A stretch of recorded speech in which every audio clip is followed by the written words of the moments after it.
Civil case process in China. The plaintiff may file a case, which means to submit the materials to a court. The civil court will rule dismissing the case on which does not satisfy the conditions for acceptance. And then the plaintiff may file an appeal within 10 days against the ruling. The civil court will establish a case file within 7 days. The court will rule on property preservations pursuant to an application by the plaintiff. Court will serve a copy of plaint to the defendant within 5 days.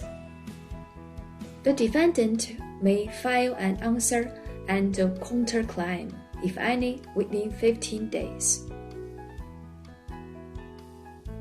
The civil court will serve a copy of answer to the plaintiff within 5 days.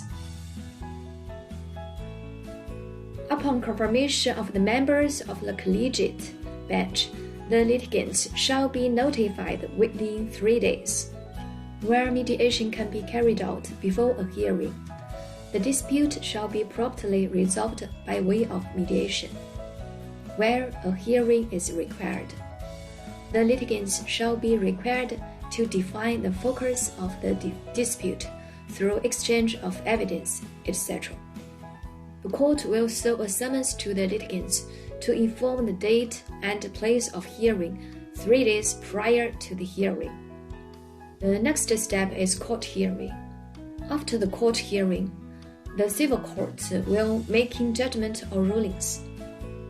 Judgments and rulings made by the Supreme People's Court and judgment and rulings for which an appeal is not allowed pursuant to the law or judgment and rulings for which an appeal is not filed with the appeal period shall be legally effective.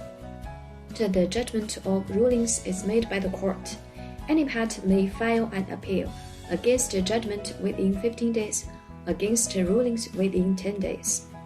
Procedures of second instance. In the second instance, there will be 3 results: affirming the original judgment or ruling, amending the original judgment or ruling, remanding.